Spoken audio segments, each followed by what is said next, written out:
அரசன் சிம்பு வந்து ஒரு பாக்ஸர்னு வச்சுக்கலாம். ஸோ பாக்ஸர்னாலே அவங்க என்ன பண்ணுவாங்கன்னா they don't fear any one. இதில் இதுக்கும் அரசன் ப்ரோமோக்கு என்ன சம்மந்தம்னா, அதில் வந்து நீங்கள் ஜாவா பழனி அவர் குத்தும்போது பொருளை கூட அங்கேயே போட்டு வந்துடுவார். அவருக்கு ஒரு பதட்டம் இருக்கும். லைக் வந்து அவர் கத்தும்போது அந்த ஹாரன் அடிச்சுட்டு கத்தும்போது அப்படியே அங்கேயே போட்டுட்டு பயத்தில் ஓடி வந்துடுவார். பட் இங்கே இந்த ப்ரோமோவில் சிம்பு கிளியராக ஒருத்தரை கொன்னுட்டு அவர் நடந்து வர்ற விதத்திலே உங்களுக்கு தெரியும் he is not fearing any one.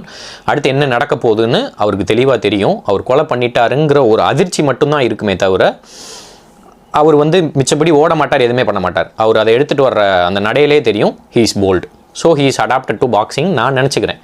So அந்த பாக்ஸிங்க்கு இன்னொரு கனெக்ஷன் என்னென்னா, அவர் நடந்து வராரு, நடந்து வந்து ஒரு சைக்கிள் மேலே கையை வச்சோன்னே ஒரு சின்ன அதிர்ச்சி வரும். அதிர்ச்சி வந்துட்டு கையை பார்ப்பார். கையை பார்க்கும்போது தான் லைக் போர்டு ஆடின கையில் ரத்தம் விழுந்த மாதிரி இங்கே பாக்ஸிங் க்ளவ் போட்ட கையில் 2 கையுமே பார்ப்பார்.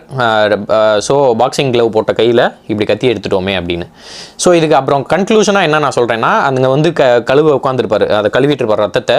திருப்பி இங்கே வரும்போது கூட அவர் எந்திரிச்சு ஓட மாட்டார். அவர் என்ன பண்ணுவார், அதே கத்தி எடுத்துகிட்டு போய் அவங்களை ஃபேஸ் பண்ணுவார். ஸோ அதெல்லாம் வச்சு பார்க்கும்போது எனக்கு தெரிஞ்சு அதில் இவர் பாக்ஸராக இருக்க சான்சஸ் இருக்குதுன்னு நான் நினைக்கிறேன். நீங்கள் என்ன நினைக்கிறீங்கன்னு சொல்லுங்கள். அண்ட் ப்ரீவியஸ் டீட்டெயிலிங் வீடியோவுக்கு நிறைய சொல்லியிருந்தீங்க, எனக்கு ரொம்ப சந்தோஷம்.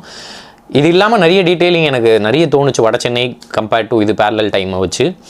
ஸோ இப்படி இருக்கலான்னு எனக்கு தோணுது. நீங்கள் என்ன சொல்கிறீங்க? இன்னும் நிறைய பேசலாம். தேங்க்யூ.